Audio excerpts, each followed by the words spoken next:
group leaders. Welcome to week 9 of our Revelation study together. We are almost to the finish line. You have been faithful. You have worked hard. Uh, Again, that is not lost on us. We see it. The Lord certainly sees it. So thank you for all that you do. Week 9, again, is focusing on the paradise of Jesus. If last week we looked at what puts our hearts at rest, kind of emotionally and spiritually. This passage is all about that physical place of rest that is promised us in the new heavens and the new earth. So we're going to be in Revelation 19, verses 6 through 9, and then chapter 21 again, verses 1 through 7. So bouncing around a little bit there, but looking at the idea that Jesus makes all things new. Singer-songwriter Andrew Peterson says that is one of the biggest promises in the Bible, is that Jesus isn't making all new things. He's making all things new. And so he isn't blowing up the world and starting over. That may be kind of the tradition you've come from, that this earth will burn and we'll get a new one.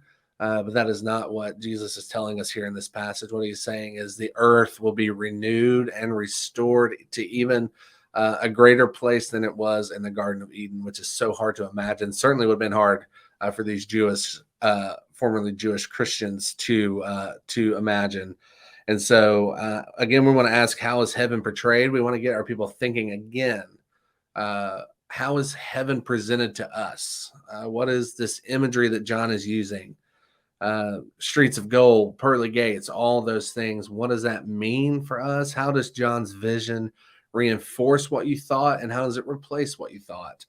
What is the imagery he is employing to describe heaven here?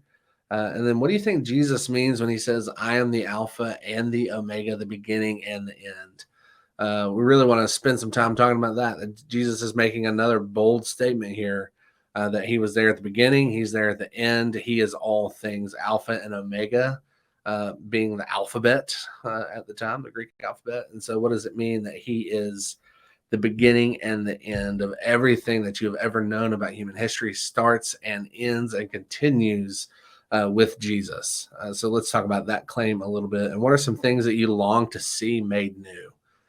When you think about heaven being brought down to earth and the earth being restored and renewed, what are some of those things that you long to see made new? It might be your physical body. It might be your dog. It might be your relationship with your parents. It might be creation itself. What are those things that you long to see made new? And how does Christ's promise to renew those things bring you joy? And then we want to ask, what tears do you long to have Jesus wipe away? This is another intimate and beautiful promise in Scripture, that Jesus will wipe away every tear that is in our eyes, that he has collected our tears in a bottle, that he knows our sadness, he knows our pain. It is not lost on him. And so how does this promise to end all of these sad things encourage you to wait for that day? What are some of those sad things that have happened to you? It could be a death of a loved one, a death of a sibling.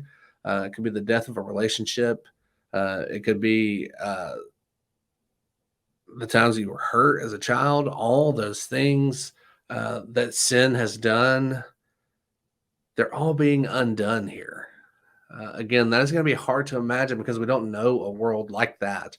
And so we want to think about that. And how does that embolden and encourage us to wait for that day that he will look us in the face, take us by the cheeks, and wipe away those tears? And then how have you thought about our marriage to Christ? That we are described as the bride of Christ. That's what the church is. And so what do you think about that? What does that do to know that you will be married to Jesus? In what way does that enliven you, that you are part of this church that is being walked down the aisle through the wilderness to the altar where Jesus is waiting to wed himself to his church?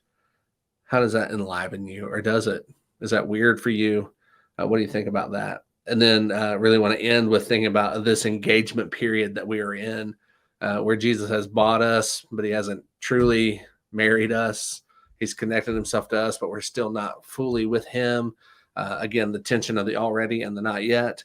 So in this engagement period, as we wait for this marriage supper, In what ways do you intend on preparing yourself for that day in light of what we've read here? So when we look at heaven and how that is the end of all things, how does that inform us now? And then what are some things that we can do here? Think about your sanctification. What are some things that we can do here to prepare ourselves for that day? So again, another fun chapter, another light week, but a week that is just wildly important. So again, talk to your campus pastor if you have any questions. Talk to the discipleship director at your campus. Again, you can email me, Daryl at midtownfellowship.org. Happy to answer any questions you might have.